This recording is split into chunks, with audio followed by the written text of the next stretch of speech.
kiffé. L'opération des dents de sagesse, les gars, mon souvenir de l'opération, j'ai trop kiffé. Alors c'est bizarre à dire, hein, mais j'ai trop kiffé l'opération. Parce que je vous explique. Le dentiste, enfin le chirurgien, il me dit vous voulez une musique pour vous... en gros, le moment où ils te font la sédation, t'as vu, le moment où tu vas être un peu shooté, ils te mettent une petite musique histoire de te détendre un peu, tu vois. Du coup, il me demande une musique. Forcément, tu connais, moi, en tant que fan que je suis, j'ai dit, ah bah oui, on peut mettre Nino et tout, machin. Donc lui, il est en mode Nino, machin, c'est quoi ça? Hop, il tape sur Spotify, Nino.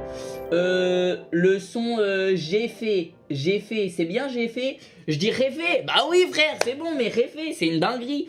Donc là, j'entends la musique Nino qui part, et là, frère, j'entends réfé, j'entends Nino au loin, et là, je sens... Mon corps, il se passe des bêtes. C'était trop bizarre, frère. J'étais dans un zion. J'étais dans un gigazion. Ça veut dire que je comprenais même pas ce que je voyais. Genre, je voyais du bleu, je voyais du jaune. J'entendais que ça parlait et tout, machin. Mais en vrai, j'ai quasi aucun souvenir. J'ai l'impression d'avoir dormi, t'as vu? J'ai l'impression d'avoir dormi. Sauf après, quand ça a commencé vers la fin de l'opération. Vers la fin de l'opération, j'ai commencé à aller un peu mieux, tu vois, à reprendre mes esprits. Et même que je m'étais fait la réflexion, tu sais, j'étais en train de me faire opérer encore. Et j'étais en mode, attends, je commence à recomprendre ce qui se passe. Est-ce que ça veut dire que je vais ressentir la douleur? Et là, j'ai vu le chirurgien, il a mis sa pince dans ma bouche. Je sentais rien du tout, frère. Bref, j'étais loin. J'entendais 6.3 single d'or. J'ai mon joujou à bord. En Aventador. Donc j'étais trop bien, moi, j'étais en détente. Et voilà. Et après, frère... d'un seul coup, le médecin il me dit bon bah voilà, c'est terminé. Moi j'étais là, gros, je sentais plus rien dans ma bouche, j'étais ailleurs. J'étais en mode parfait, merci beaucoup, parfait, merci beaucoup. Je vous jure, j'étais exactement comme ça. Et sauf qu'après, oh mais il y a eu plein de galères, c'est vrai. Il y a eu plein de galères, vous êtes pas au courant, Il y a eu plein de galères, frérot. Le soir, les gars. Du coup, au final, j'ai passé une semaine à ne rien faire avec Elsa, frère. J'étais bien. Franchement, merci Elsa, frérot. J'étais trop bien. Elsa, elle prenait soin de moi. J'étais aux petits soins, les gars. J'étais dans le canapé avec mes poches de glace. Elsa me faisait des soupes et tout, frère. C'était en vrai. Heureusement qu'il y avait Elsa. Je vous jure qu'elle a carry. Mais du coup, voilà. Après, forcément, il fallait prendre des antidouleurs et tout. Bref. Les gars, le soir de l'opération, je rentre de l'opération. Je vous explique, l'opération, ça s'est fini vers 19h, un truc comme ça. Je rentre. Donc, je vais chez Elsa et tout, machin. Elsa, elle est en mode, tu sais, je suis venu avec une ordonnance, fallait aller chercher des traitements. Donc, Elsa, elle est en mode, ok, t'inquiète, je m'en occupe. Hop, elle est partie à la pharmacie, me chercher les médicaments que je devais prendre. Pendant ce temps-là, frère, qu'est-ce qui se passe? Moi, je suis seul dans mon canapé. Avec poche de glace sur les joues, comme ça, j'étais comme ça, pendant une semaine, j'étais comme ça avec une poche de glace. Et là, c'est pas, frère, j'ai le nez qui coule. Je me dis, oh, bizarre, je fais comme ça, là. Et frère, c'était du sang, mais attendez, je vais vous montrer. C'était du sang, mais tard le sang. Je crois que vous êtes pas prêts. Attendez. Vous n'êtes pas prêts. Je m'étais filmé. Le sang, frère, c'est de la sauce barbecue. Je sais pas si on voit, frère. C'est de la sauce barbecue. C'est plus du sang. C'est de la sauce barbecue. Du coup, frère, je dis bizarre. Du sang qui coule comme ça du nez. Me dit chelou. Comment t'as saigné? Bah, je savais pas, frère. T'as fait une hémorragie cérébrale. Attendez. Je vais vous expliquer. Ouais, du coup, je saignais comme ça du nez, frère. J'étais en mode, ok, chelou. Bref. 5 minutes passent. Et là, je ressaigne du nez. Encore. De la même manière. Je me dis, attends, mais c'est vraiment bizarre. Elsa revient. Je ressaigne du nez. Pendant toute la soirée, je faisais que de saigner du nez. Du coup, à un moment, Elsa s'inquiète, elle se dit non, c'est pas normal et tout, machin. Elle appelle un dentiste.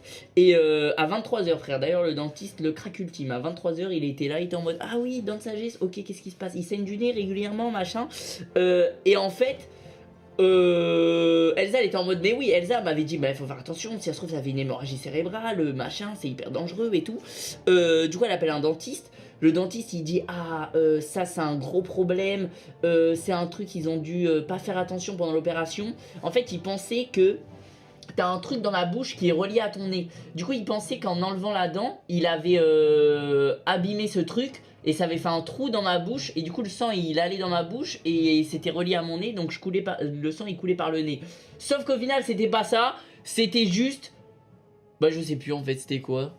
Je crois que c'était... Tu sais ils te mettent une sonde dans le nez. Genre tu sais quand t'es dans le brancard et tout pour faire l'opération, ils te mettent un truc dans le nez comme ça. Ici ils te mettent une sonde et je crois que c'est en enlevant la sonde ça... Et genre ils l'ont peut-être enlevé trop fort d'un coup, un truc comme ça. Et du coup ça avait fait un truc à mon nez et c'est pour ça que je saignais du nez en fait. Donc en fait il y avait rien, plus de peur que de mal. Bref je prends mes antibiotiques et tout se passe bien. Le lendemain les gars, ah oui je vous ai pas dit aussi, les nuits frère. Tous ceux, là je parle à tous ceux qui vont se faire enlever les dents de sagesse. Les frérots, déjà, ayez une Elsa dans votre vie. Ayez quelqu'un qui va s'occuper de vous comme Elsa s'est occupée de moi. C'est trop important, moi j'aurais jamais pu tout seul.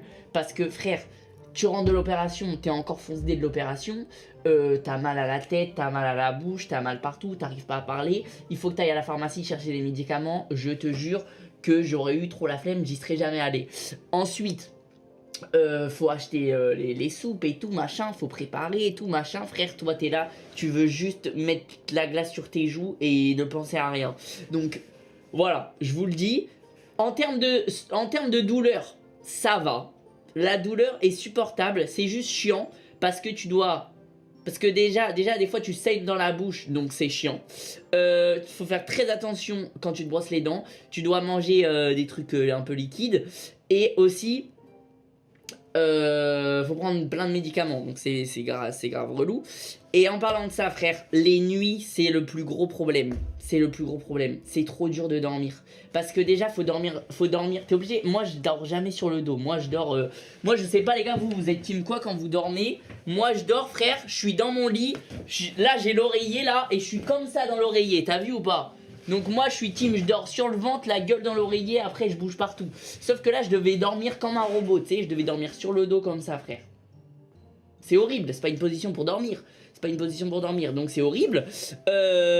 Et aussi, j'arrêtais pas. Les 3 premiers jours, je me levais pendant la nuit à genre 4 h du matin parce que j'avais trop mal et il fallait que je reprenne des antidouleurs.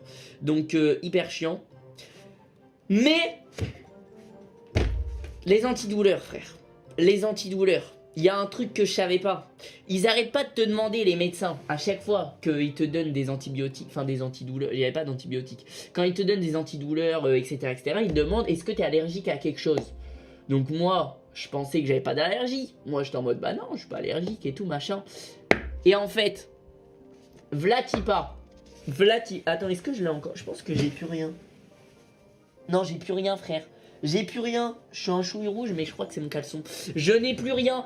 Les gars, le lendemain au soir, je vais prendre ma douche. Donc je me mets tout nu, normal, pour prendre ma douche. Et là c'est pas frère, j'ai plein de boutons rouges partout sur le corps. J'étais en mode mais qu'est-ce qui m'arrive? Frère j'avais les joues comme ça gros, j'avais les joues elles avaient gonflé comme ça, comme un hamster frère. Je devais prendre des antibiotiques, enfin des antidouleurs tout le temps et tout, machin, je saignais du nez la veille. Et là frère, c'est pas, j'ai plein de trucs rouges partout frère. J'étais en mode mais qu'est-ce qui m'arrive, je n'en peux plus. Et en fait, j'ai fait une allergie aux antidouleurs. Et du coup j'ai dû prendre des anti-allergènes. Et en fait c'était aux endroits où je transpirais, genre sous les bras, ici là alors ici frère je comprends pas, apparemment je transpire ici frère. Mais c'était aux endroits où je transpirais, donc genre sous les bras et tout j'avais des plaques rouges. Et ici mon gars c'était tout rouge, c'était même plus une plaque rouge, c'était tout rouge. Du coup c'était un peu chelou, mais au final avec le temps c'est parti, ça me grattait pas ni rien donc ça allait. Et voilà frère, et maintenant on est là, et je peux parler, je peux manger frère, je peux manger gros, je peux manger. La dernière fois, mais ce midi j'ai mangé un burger ce midi, j'étais trop heureux de manger